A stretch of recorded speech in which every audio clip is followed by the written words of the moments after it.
Hi everyone, my name's Anthony Cummins. Welcome to this video. I'm an author and historical researcher, and I'm going to tell you today how I went to a temple, a Roman temple in London. But first, all of my videos are done to support one of my books, and I went to this temple with my Watkins publisher. So here's a support for one of my Watkins books, The Ultimate Art of War by Anthony Cummins. So if you like ancient things and ancient history, so do get yourself a copy. Right, the other day I went to the Temple of Mithras in London.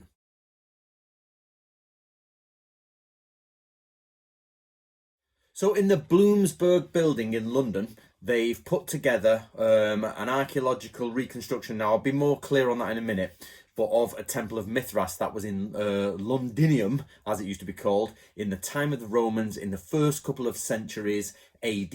So right back before London is London as you would even think of it. There's a river called the Walbrook, and it's all dried up and gone now, but there was a river going through, and they had a temple to the cult of Mithras, which is a bull killing cult, if you like. Let me show you. I picked up this handy little leaflet, and they've got an explanation or an image of what it would have been like in the day back in the times of when the first few centuries of London. There's an outline of the temple. As you've already seen, a picture of me. This is the archaeological dig in the 1950s. I think it's 1954. And what happened is, it seems after reading this that they've actually dismantled it and they built it somewhere else, and it was wrong or something like that. So they've taken it down and rebuilt it back in its original location where it is, and they've re-rendered it, put it all back together, so it's actually at the correct level and where it should be. Now, I'd need more information on that, but that's what seems to have happened. Now, there is the head of the statue that was there. They think that this statue was actually attached to a plaster body, and Mithras is actually, they don't know much about it. He is meant to have be killing a bull, but they say that might be a creation myth where you kill a bull and the world is created from the blood and everything. Lots of these creation myths.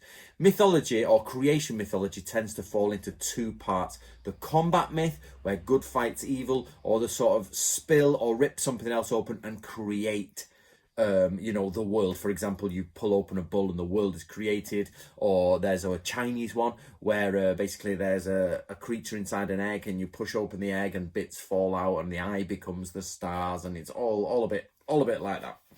What I can say about England at the moment, and England in the past, is England has been superb at capturing history. When other countries were like, ripping it down and smashing it up, and religions were crushing things, England has always tried to preserve. Dog's back. You all right, Gaga? Okay. So they've tried to preserve it, and what they do superbly is really help you to understand the feeling. And they created this. As I went down the stairs, it actually, instead of just tiles on the wall and painted it, this is how cool it is in England. They actually give you the lines and the dates. So they say you're now at this level, you're now at this level, you're now going to this level. So as you walk down the stairs, you can read. So for example, Queen Victoria is crowned. Thomas More moves his house onto this very site. So the site where that is, Thomas More's house is above it. Look up Thomas More, he's a famous English guy. 1066 at this level, William the Conqueror is crowned. And then the Romans leave Britain at this level, and the temple is about here. There. So it's really, really good. Now, there's things you can do there. There's like a music room. You can put some headphones on. Nothing to do with Romans, but just random bits. And then they actually have a wall of artifacts where you can go and find some of the things they found there, which was superb. But you can go into the temple underground. Now, remember, it wasn't originally underground. That was originally ground level. So many people say, oh, did they worship underground in the dark? Well, no, that was ground level, but it was roofed and it was enclosed. So it probably was lit by lamps and things like that. So we went down into this place, and in what is possibly my favorite thing on the planet is they make everything dark, and they give you a certain type of atmospheric lighting to try not to recreate what it was like, but to give you that ambience. And then they put the sounds in. They had the sounds of Romans speaking, and they didn't, unfortunately, they didn't have the sound of killing bulls, because I'm sure the Temple of Mithras, they probably killed and slaughtered quite a lot of bulls. But it being the woke era, you know, we can't really have the sacrifice of bulls everywhere, so they didn't really put in, even though clearly that's what in history they most likely would have done. There would have been bull sacrifices there. So, however, one last thing I want to say, guys, it had one of the best things I've ever seen. Now, I know this sounds strange, but it's one of the best things I've ever seen in my life. I'm going to show you here. Look at the triangular prisms, black prisms, in this photograph.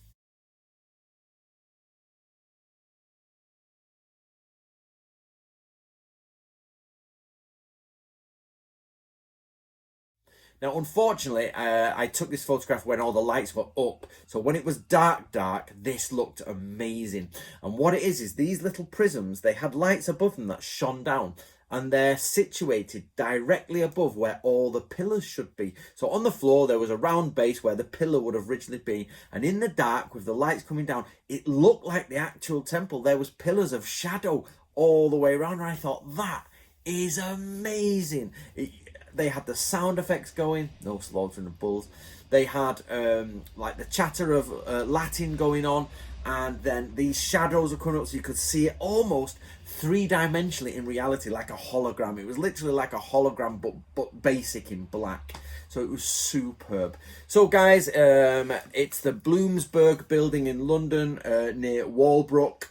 And you can pick up a leaflet. If you're in London, it's 100% free to go. You go downstairs, you spend 5 minutes listening to the stuff, as much time as you want, going around and taking photographs. Then you can go upstairs, look at the artifacts, and then off you go, continuing your day in London. It's totally free, as museums and education should be. So, or at least funded so it's free for people. So there you go, guys. Don't forget, if you're interested in ancient warfare, things like that, The Ultimate Art of War, a step-by-step illustrated guide to the teachings of Sun Tzu by me, Anthony Cummins. Grab yourself a copy. Looking forward to your comments, guys.